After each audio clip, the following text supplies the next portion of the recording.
Maybe. Okay. All right. Awesome. Host 7. Here we go. Should be called Dead Week. We're all really dead. Yeah. All right. This week has been rough. Yes.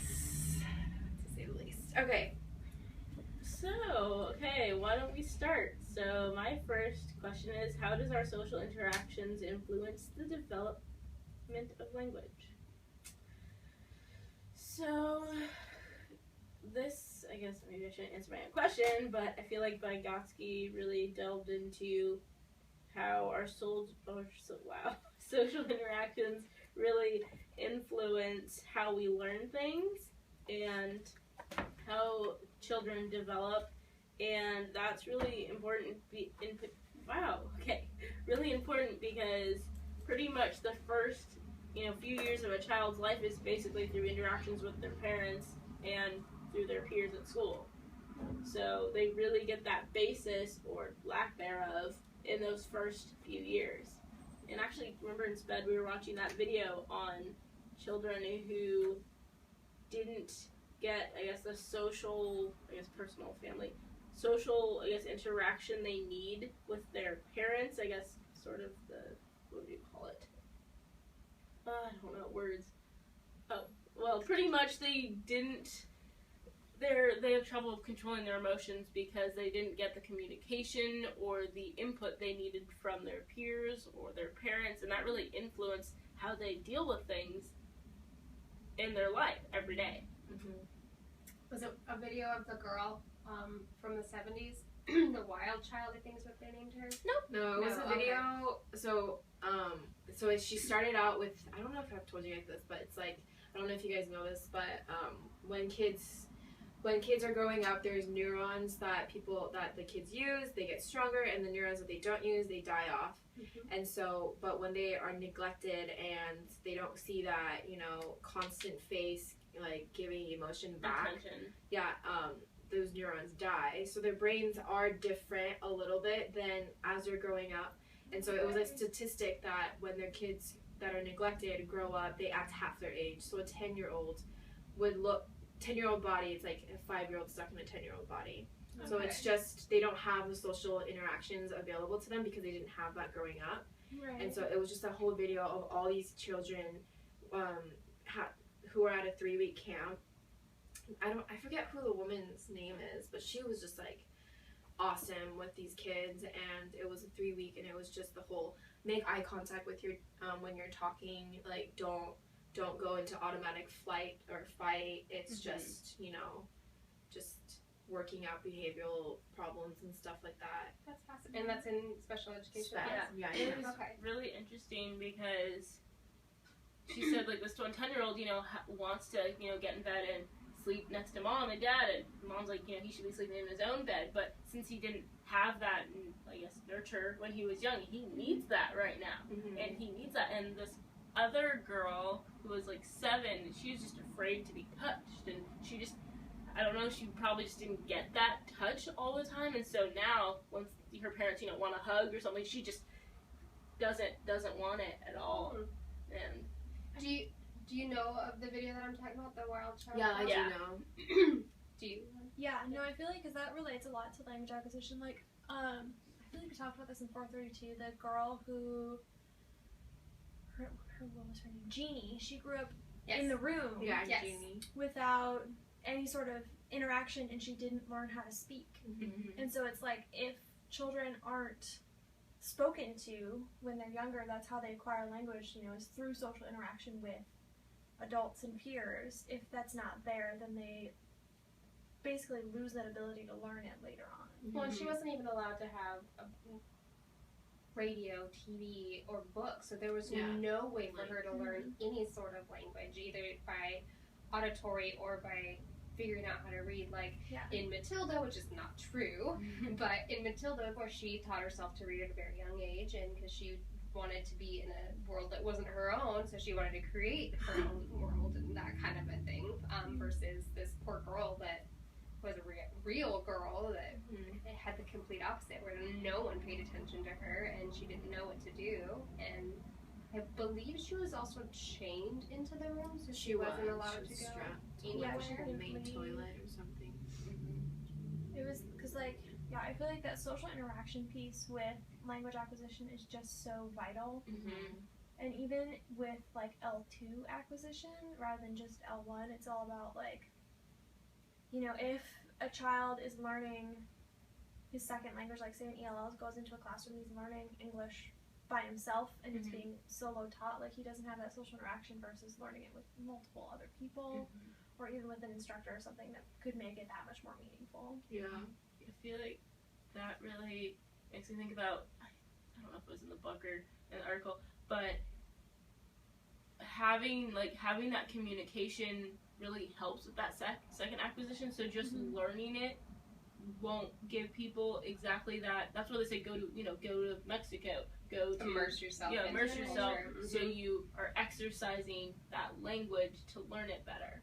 Because when you're a child, you're already exercising your emotions and your sounds with your parents, and hopefully they're responding back, and that's you're acquiring that language and learning it through experiencing it and doing it.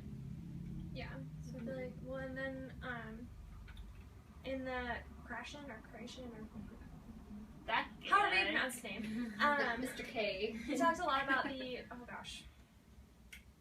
effective filter hypothesis, in that like language acquisition requires high confidence and low anxiety, and so if those two things aren't present within the child, they're not going to be successful in acquiring language. And so I feel like that really plays into social interaction, in that if, like in the SIOP with the teacher and the students with reading Amelia Bedelia last week, it's like she did all of these things to make sure that students felt confident in her classroom, so that they were better able to interact with each other and therefore acquire language more easily. And going off of that, it's the whole ELL students coming in. There's the culture shock. There's the already not knowing the language well enough to truly converse with people, and so they're uncomfortable because they're not in their normal surroundings, and they're not able to converse with people. Okay, that's a huge comfort level of even just being able to smile at someone and knowing when they say hi what they're saying, other than they might be saying something completely different, and you're just like, oh hey, and they're like, that person's the worst person ever. But, I just don't know. So it makes it really difficult for this child or adult learner or whomever it may be to do that because of this Mr. K. I don't know how do you say his name? Creation man's theory. It's so true. And you can see it when you go into schools, or if you work with ELL students or minority students, you can see it in their faces that they're just lost. Yeah, and with that low confidence, just like they can't acquire language the same way that native English speakers do that they need to, and so it's like they're learning these grammar rules that just aren't being applied and they aren't making sense. They're not being absorbed and utilized, and it's not successful. I think that's why Joy's terms, BICS and KELP. BICS is social language and KELPS is school language, and BICS pretty much, kids go to school and they talk to their peers and acquire language faster. And then that type of language where academic, it's like, hey, teaching you this stuff you don't know. I guess not everybody doesn't know, but that's harder to understand because it's not in their native language, and that just takes longer. And it's like in the book, not this book, but in our SPED book, it says it takes 5 to 7 years to acquire your academic language like concurrently with your peers, and you're coming in as an ELL. Yeah, that's very true. And so, if you don't understand it or don't know enough of it, it just obviously takes longer. Yeah, I think, and then that plays into what you talked about, Riley, about the social context with, I guess the difference between this person learning a language here, or acquiring, I guess, and this person acquiring language here, and the differences it takes between the two communities. And so it's like, how does that communication differ once they're together? Yeah. I think I can personally relate because Roadville, like their way of communicating with each other, like only speak if you're spoken to and just be always telling the truth and just be really respectful, is how I grew up. And then when I come and then Tracton was like, you gotta be expressive and animated Animated. So close. Animated. You got this.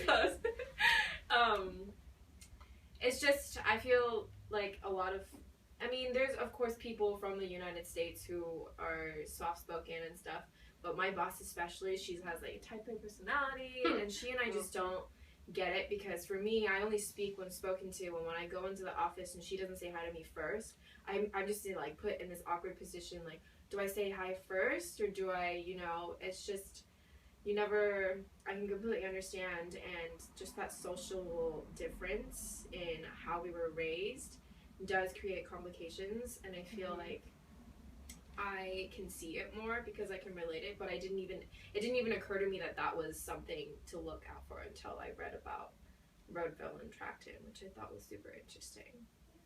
Well, I feel like those differences occur between cultures too. Like it's, an ELL who's coming in from, say, I don't know, Mexico, Guatemala, wherever, coming into like a, Pacific Northwest school.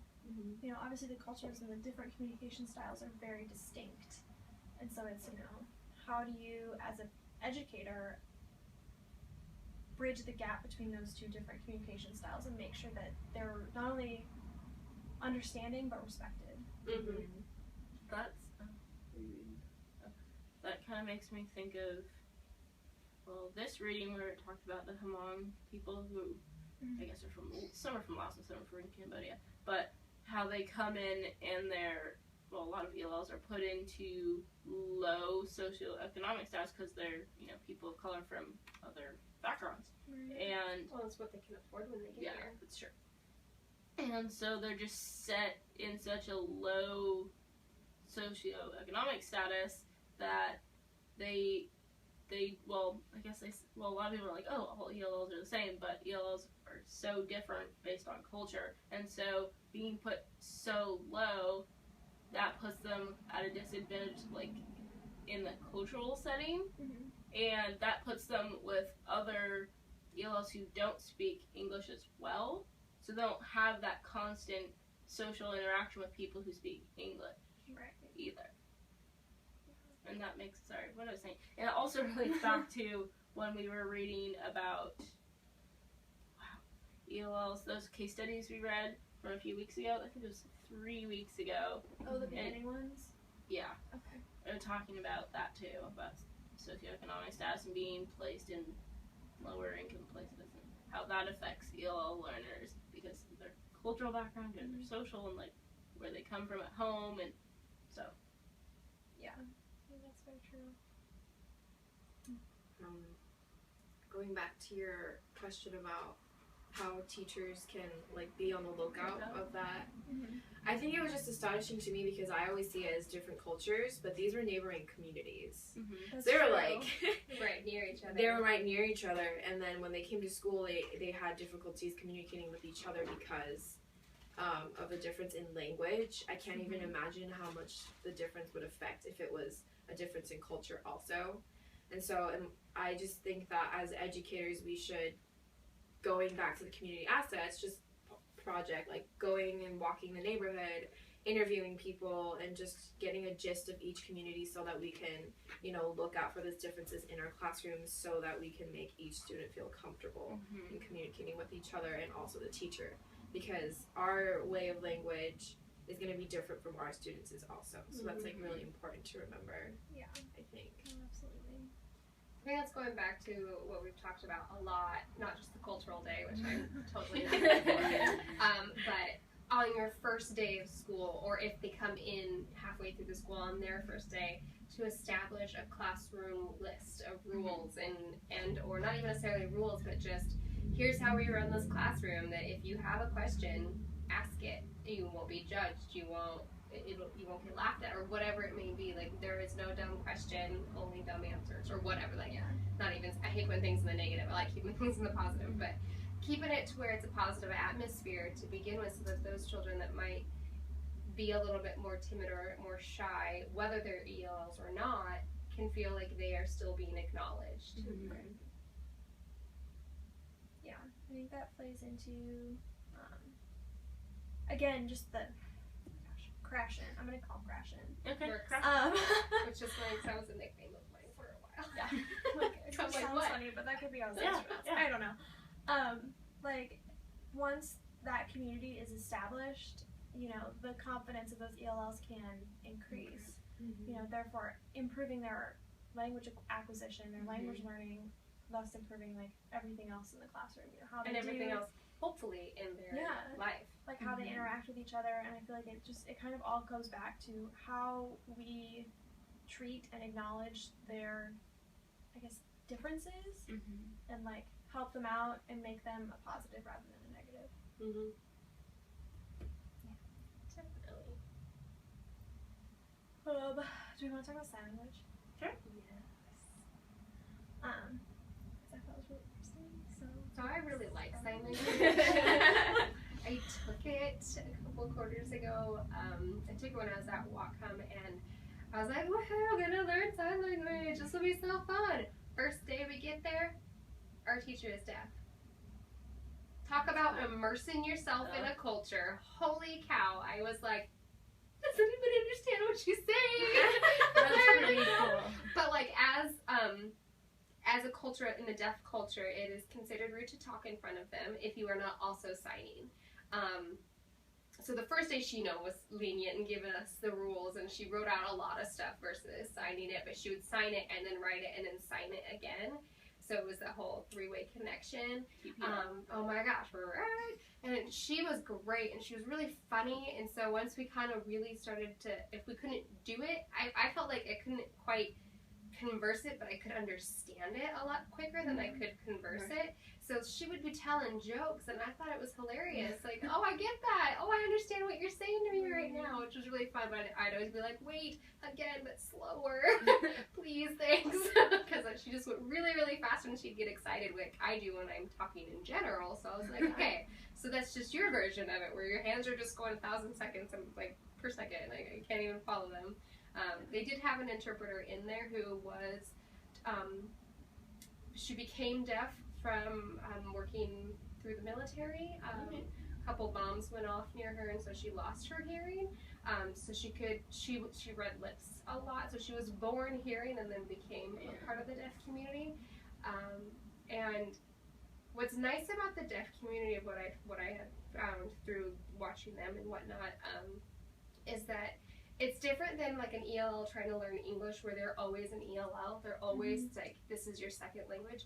Even though that was technically her second language because she was born hearing, the deaf community just, opened welcome arms, like, ready to go. Like, you're now part of our community, and we love and accept you for who you are, kind of a thing, which, come on, why can't we do that? Right. Yeah. Come on.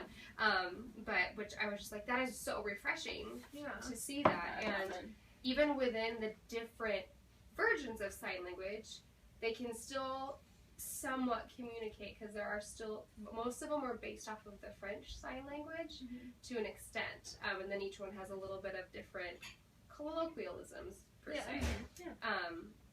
So I found this whole thing fascinating. I was like, yeah, shaking my head the whole time. Like, of course it's the same, but I'll let someone else talk now because I'll just keep going.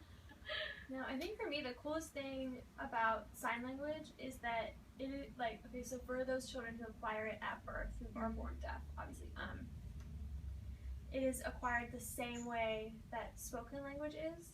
And I guess you don't really think about it because you think of acquiring language as like speaking, like literally spoken language, versus, making movements with your hands. But it pointed out that it's, it doesn't matter if it's spoken or signed, the fact that as long as it's acquired and communication is taking place, then that part of the brain is being activated, which I think is so cool. If they did a study where they did it like a side-by-side study, and the same parts of the brain of that child was being activated from the hearing versus the non-hearing child. Yeah. Which I thought was like, yes, so cool. I think something interesting is my aunt and uncle taught my cousins to sign before they could speak. So then if they wanted something, they could do it through signing instead of, because they couldn't talk yet. Right. So when they're really little, they'd, be able to sign. For our family. Yeah, and I think that's really smart, because a lot lot of times, parents are like, oh, we don't know what they're saying because they're not speaking, but there's so many other ways to get the message across. And I really like that they use signing so that the kid could express what they know they just can't produce with their mouth at that time. My aunt was an interpreter for sign language, and so I've always been really fascinated by it. Anytime I've gone to a show, like we went a lot to the Seattle Children's Theater when I was younger, and they always had a signing interpreter right up front, either on the left or the right side of the stage. And I found myself being distracted by watching them and how rhythmic and fluid their motions were, rather than watching the show itself. And to this day, if there's a signer, I'm like right onto them. Half the time I don't know what they're saying. I know it a little bit better now, but it's just such a beautiful language in itself. Yeah, because I can't say to hear, but to watch. It's such a beautiful language to witness. Yeah. I didn't, well, the article was talking about both so many different views, but I didn't like when the article was talking about how sign language is sometimes seen as inferior than people who actually speak, when it's still a form of communication. It's still language that people use to communicate. There's over 300 variations of it. Yeah. How is it not a language? Yeah, well, it has the same structures. People have proven that sign language has phonemes, it has phonetics, it has syntax, semantics, morphology. It has all of these different things that are linguistically accurate. That go into spoken language. That it is in fact a language in itself because of all of these different components that go into speaking sign language. But I think it's just so fascinating to me. I don't know. I have a deaf friend. His name is Peyton, and he tries to teach me sign language. But borrow my book. Of course, me being that being my L2 or L3 after French, I guess, it's so difficult to learn because it's so different than you would think of spoken language. But it is similar to French in the way that it's structured. You might be able to pick up on it quicker than you would think. I just totally interrupted you. Yeah. Sorry, Joy, I'm trying really hard. I really am. I'm biting my tongue. Really. I'm trying really hard. It's so hard for me. Especially with the subject. I think it's just so cool. I think the thing that makes second language, I kind of already talked about this. I think that makes second language acquisition hard is that generally you're not living in that language every day. And well, actually I'm not sure if this is true, but they say that younger kids acquire it easier. No, that is very true. It true? I feel like it's true. Absolutely. They need to be teaching second languages in the elementary age level, not at the high school level. Especially in the Americas, you need to be learning Spanish because that is just such a tangent. Sorry, predominant language. But learning a second language, usually when you learn a second language, you're not living. I guess maybe not living is not the right word because of ELLs, but I guess you're not. Yes, you're not communicating that language every day, all the time, like you're not surrounded by. Especially not at home. Yes, in your natural setting, I guess. At home and in your comfort zone, you would revert back to what you're comfortable with, which is more than likely not going to be an English setting if you are an ELL. And then, the book. The book also said that the other reason why it's harder is because when you learn it as a child, your first language as a child, you're learning the syntax and the pragmatics and all the, I guess, linguistically really relevant things, whereas when you're an adult, you learn those things, but it's also really about the vocab, because when you're a child, the vocab kind of comes naturally with everything else, whereas even if you can speak Spanish, you still need to remember what pillow is in Spanish, which I always forget that. I don't know. But it also comes with that I guess, social interaction repetitively, and you don't have that because I'm not going to be saying pillow in my everyday life. in learning a new language. Butterfly. Mariposa. Yeah. Whatever the German was. I just love that video. No, but I think it. Oh gosh, I had something in my head, but it's gone. Catch it. Catch it. Oh my gosh, I can't remember. Oh, it's been a long Sorry, week, we're guys. struggling. Oh, I remember now. Okay, Yay. came back. Whew. Got it. It's similar to the fact that like language acquisition itself is unconscious, and so when kids acquire it, like even ELLs, if they're acquiring it in early elementary, I forget what the age is when it like basically cuts off and it's like you can't acquire language About anymore. 10 to 12, you Yeah. cannot. What is that, like You will fifth not grade? be considered fluent in that level, in that new language, if you. So it's like 6th grade, isn't it? Fifth grade? I think it's fifth grade. Right at the elementary cutoff. Yeah, so it's like right before you get to middle school, it's like you can't. Which And is then funny wait, because that's when do they make you start learning languages? No. In school. After that. Oh wait. Oh. It's true. Anyway. Oh, education system. I know. No sense That sometimes. doesn't make any sense.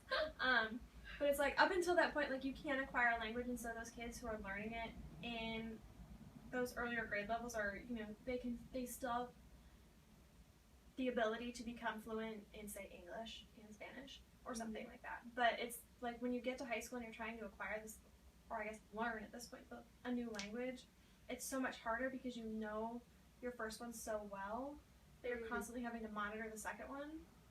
Or trying to like convert in your Yeah, head. and you're like translating in and your it head. just gets too Because you confusing. can't acquire it, you have to learn it. Which there is It's that huge so difference. much I talked difference. about that in my Yeah. Yeah, my sister asked me the other day. She was like, "When you're thinking to yourself in your head, do you think in English or in Korean?" I was like, "It's a no brainer. I talk to myself in English." And for my sister, it switches off. So even like the voices that you talk to yourself in your head with, like, "Oh, I have to do this and I have to do this," it's just crazy to me that my sister would think of that in Korean. And so when you're trying to think of learning a second language, and the voice inside your head is speaking in a different language, and of course that's confusing.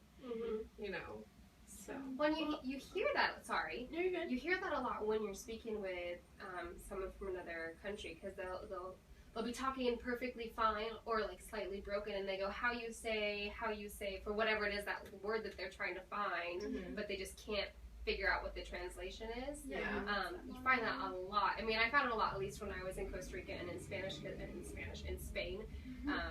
because I could find people that could converse in English, because I suck. I'm an awful American tourist, and I don't know the language of where I go. And I would try really hard to learn it, but I did not learn it before 5th grade, so it did not stick.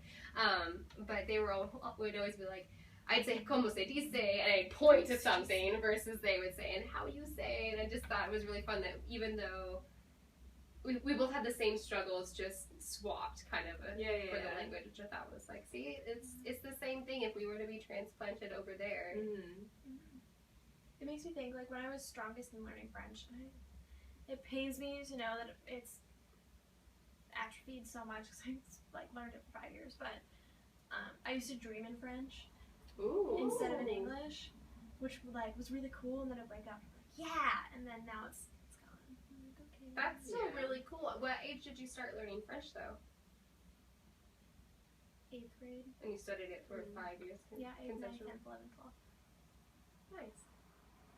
That's really cool, though. But it's still, like, I never knew it as well as English. And I still don't know it as well as English, especially now, but I still had to monitor and translate in my head. So it's like that language acquisition is so crucial, and it sucks you can't acquire language all the time. Yeah. Is there a point that you start acquiring it, or is it just learning? From Because I liked what you said when you said that with your first language you acquire it, in your second one you're learning it. Because at some point in my learning, I was thinking in Spanish more than I was in English at some point. And that's that even in everyday life, I wouldn't speak Spanish every day, but there'd just be things that would, I guess, trigger it, and it just, like, someone would say something, and I'd think of it in Spanish before I even think of it in English. For I don't know what reason, but, like, I'm still not even fluent in Spanish, but I don't know. That's interesting. That's interesting to I me. mean, maybe there is a point. Like, maybe you are acquiring. It's just that you're never going to be as fluent. Yeah. It doesn't come as easily. And I feel like for younger students, what you said before was that they're so young that they don't know their first language. They're still learning. They're still, like, I guess they don't know their native tongue 100% to be definite about it, if that makes sense. Right. So if they're learning Spanish or German or something just concurrently with English, they can acquire it more when they're younger because it's not concrete. Because, you know, at our, like, more or less at our age, it's like English, this is how it is. So when you learn something else, you're comparing it. Whereas when you're a little kid, you're not comparing you things. to compare it against. And your brain doesn't have a concrete nouns go here. Well, I should know that, but you know what I I mean. still don't know all of that stuff. Like, what writing are it the- out. What are the things that that are similar to hospital vocabulary or like colors? Although I was always really good to oh my gosh, now I can't think of an example. Apple is to oranges as blank is to blank. Like, I was always all over that. I couldn't tell you why I knew what the correct answer was, but I just knew by reading. I was like, well, that doesn't make sense. That one doesn't make sense. Must be this one. Sorry, I'm trying to find it. I know it says in the Petito article about the ASL that they were talking. She spoke a lot about the different levels of acquisition versus learning. But most of the ages that I'm seeing right now, and I know that she spoke a little bit more into the early elementary, but I don't believe she spoke more after that. The most detail is in infancy and within the months of the infancy, like the 0 to 3 and then the 3 to 10, and I feel like that's when your brain is just like firing and going crazy. Okay. I keep going back to Happy Valley about how they teach Chinese. it's so cool that they do that. cool. We are at 7 minutes left, so just a heads up. So let's maybe talk about grammar a little bit, because like the last part of the chapter was about how to like teach language and grammar and like do our ELLs justice, I guess. Okay. In that sense. So I had a question. Where is it? Oh. I don't know where it went. Can I just Yeah. put a mini anecdote that doesn't exactly relate to what we're doing? Go ahead. But I think what's interesting about grammar, I guess some parts of grammar, I guess in Spanish, since it's my second language, you learn it more, I guess, grammatically Yeah. and syntactically and I guess verb forms, whatever that is. Morphologically, I think so. Mm-hmm. Yeah, in terms of the morphemes. Morphologically, because we weren't born into that language, and to understand it, I guess we're supposed to know, I guess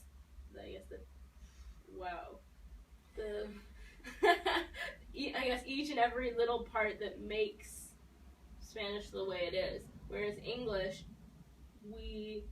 the book talked about this, how in your acquired language, your first language, you don't make mistakes because that's just your language, just how it is. Whereas in a second language, you're prone to mistakes because you don't know it as well.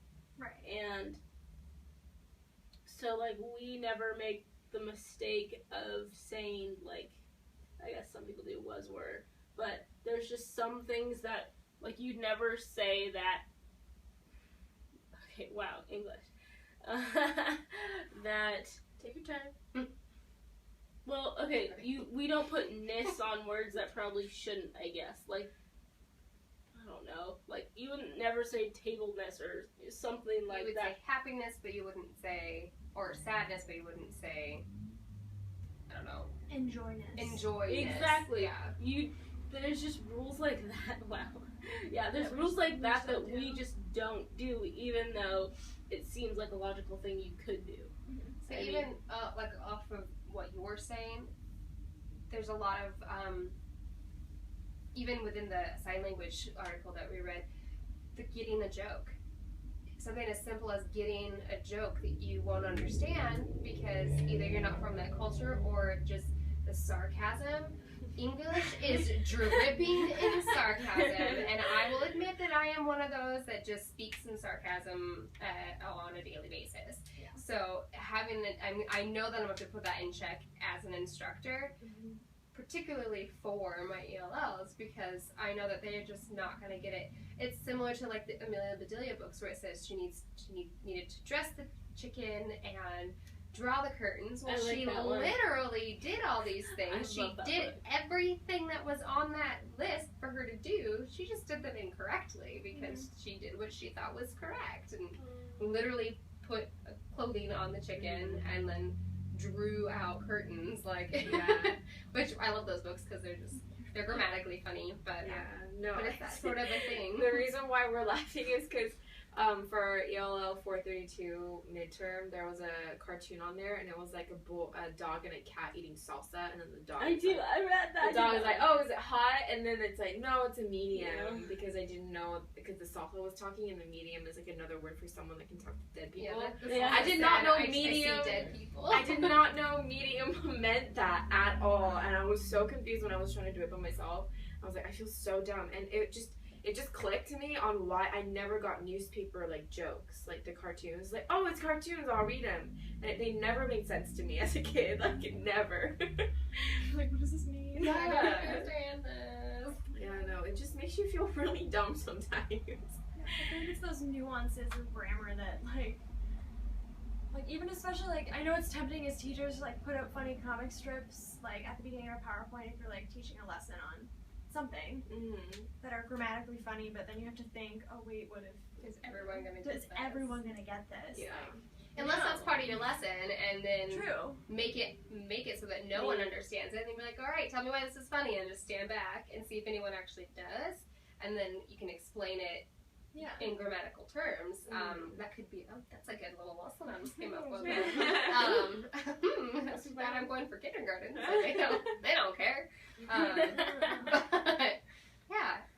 But yeah, totally. It's why would you do that if they're not going to understand it? Yeah. Because it would be a situation like you'd be like, everyone else is laughing, so I'm going to laugh right now. But I feel like getting those nuances, like the end of the book talked about like the difference between teaching like grammar, like sitting down and being like, all right, this is simple past, and this is whatever, and teaching like fluency and just the nuances of English, and I feel like those two are so different, and while our ELLs need to know those basic grammar rules, they also need to learn the nuances, and so it's like, how do you do that? I feel like that's really hard because there's exceptions, but in languages like Spanish, they're really important. Honestly, like a lot of the rules that are in Spanish, you need to know them to speak it well. Like people especially can understand gender rules. Yeah, well, same with English. Yeah, I guess a lot of like I feel like a lot of other languages don't have verb forms, which are really prevalent in Spanish and English. Are really prevalent. Indo-European mother tongues. Yeah, and a lot of them just don't have them. And I guess they're important, but at the same time, I feel like we don't want to. Like what you were saying, you have to do both. I mean, we have to do both, but that's hard because there's so many different meanings. We were looking up the word toe a few weeks ago or something, or like butt, like the butt of a cigarette, or there's like the butt that, or I don't know. There's like so many different, the butt of a club, I think. There's so many different meanings or different interpretations of the same word that it's almost impossible. It's super easy to get confused. It really is. I don't know a lot of meanings for things, also because I didn't grow up here in the entirety of my life. Having grown up in Singapore, that would make sense. So yeah, for me it's hard to advocate teaching grammar. Just by like actually teaching excessive grammar just by sitting down and doing, you know, decontextualizing worksheets and silly things like that. Like, yes, they're meaningful and they're important, but at the same time it's like, you know, you can do those all you want, but if it's not making sense, then like what's there's no point. Perfect. So, as a quick wrap up, we should have to go that now. Otherwise, Fine. Let's see. Anything else we want to throw out there? I think I got all my stuff. Yeah. I feel like, one last thing. I knew I had to mention it. ZPD. I had to mention it. ZPD. But I feel scaffolding. I feel like that's going to be a really huge thing in helping that language acquisition, or I guess second language acquisition, because we can't just, well, that's also why ELL curriculum is also important, but really paving the way for those students who, like Lauren said, are feeling anxious or nervous, or what was it? Anxiety? Anxious is also part of anxiety. Yeah, okay. Same word. Feeling really like high stress with coming in and, you know, being immersed in a new culture and learning a new language and not knowing anyone and not speaking the language, that does put stress on ELLs. And I feel like if we, you know, make the classroom feel safe and encourage these students and see what these students need, and wow, so many things we just need to do in helping their development. And we have to also encourage, I feel like last reading we were talking about how, actually it wasn't last reading, but a few times ago, how putting students in groups can also influence their learning and development, because some ELLs were like, oh, you know, I don't know anything, I'm just gonna, you know, sit here and figure it out myself. And I feel like that doesn't help them with their social interactions, it doesn't help them with their own learning, so putting students in groups that work well together can help with that development. Yeah. My CT for my last practicum for 370, she is constantly switching up. She's got 6 pods. She's constantly switching up the seating arrangement to better benefit each student at that table, at that table cohort, because of that very reason, because she does have ELLs, she does have integrated SPED kids in there. She wants to make sure that everyone is successful, and she's finding ones that work best with each other, and where one child was in group 1, let's say, 1 week, and then the next week she tried them in week 4, I think is what it was, that she switched them to, and it was like a completely different kid. Like, he never spoke up there, he barely said anything other than a grunt, and then when he was moved to this table, you couldn't get the kid to be quiet, and it was just like this huge difference. And he is he's a Lummi kid, he's not technically an ELL, but he doesn't understand. So they're which I thought was fascinating. I was like, oh, that's so cool that he's doing so much better just by switching his seat. He's in the same classroom, but just by switching his seat. That's something as an instructor I feel is a huge thing that we need to pay attention to. That's going back to your question of, are we seeing what's going on, and how can we as the instructors help these kids? Even just putting them in a different group setting within the same classroom, trying different things, I think is huge. Even if you can't figure out by the end of your school year, you could at least converse with the next teacher that he's going to have and be like, this is what we tried, and this is what didn't work. This might have worked had I had more time or whatever. Just to keep that flow of communication throughout their schooling, I feel is a huge thing to that success of that child. Yeah, it's all about doing them justice and making sure that they're comfortable and that they're learning and that they're acquiring languages, which I think is most important. I think. Sorry, keep going on. What was it?